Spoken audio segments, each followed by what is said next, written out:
Okay, for this tutorial, I'm going to show you how to create a test tube that looks similar to this one here. So the first thing we want to do is create a basic rectangle shape. So you want to go to Insert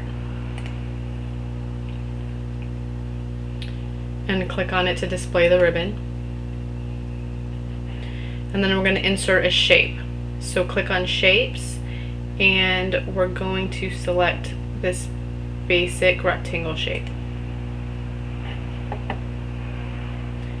And in order to draw the shape, click once, hold it down, and drag diagonally until you come with the shape that you want. Then in order to make this rounded bottom, you see this yellow square here, you're going to click on it and drag until you have the desired shape you want. And you can see with the dotted lines what shape you're going to get. So there we have the basic shape of our test tube. Next, let's fill it in. So if we come over here to Shape Fill, notice we're under Drawing Tools and Format. Once you create a picture, it automatically places you there.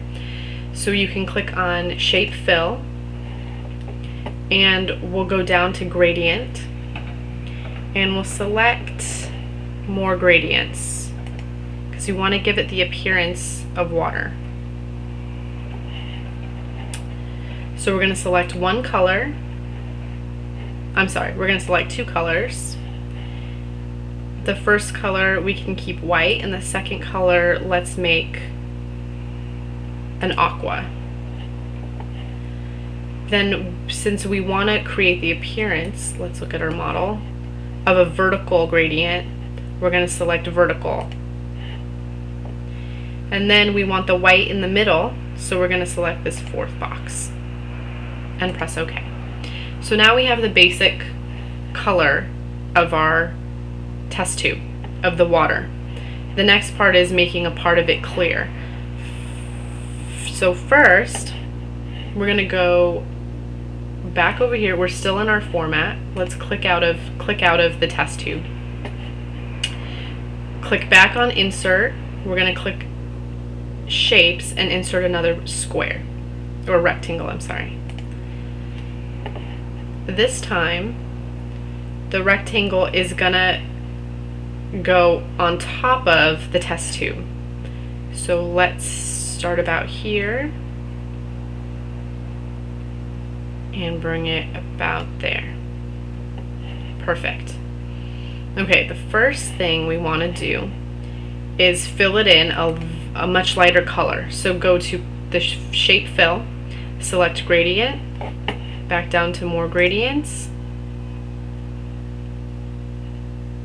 and we want two colors again, but this time instead of aqua we'll want a really light gray. We want a vertical gradient again, and we'll select the one in the bottom right hand corner. Now in order to make this appear as though there's no top, we're going to make the outline of the second rectangle invisible. So if you click on that top rectangle and click on Shape Outline, you're going to select No Outline. Now you might notice that the outline of the general test tube has disappeared a little, so we can redraw that in.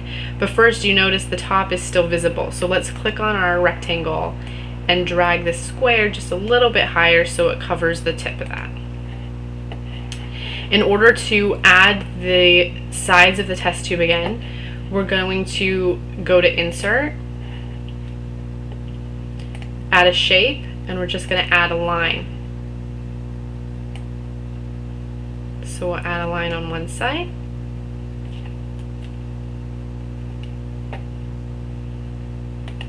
And I'm going to copy that line, so you right click and select Copy, and I'm going to put it on the other side as well. And I'm going to paste it, right click and select Paste, and then we'll drag it to, oops, you want to make sure you select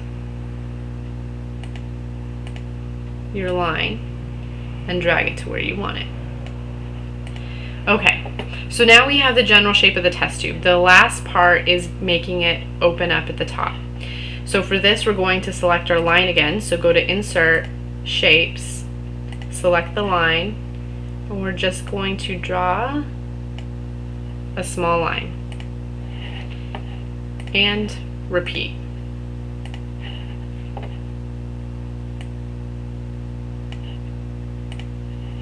And that's it.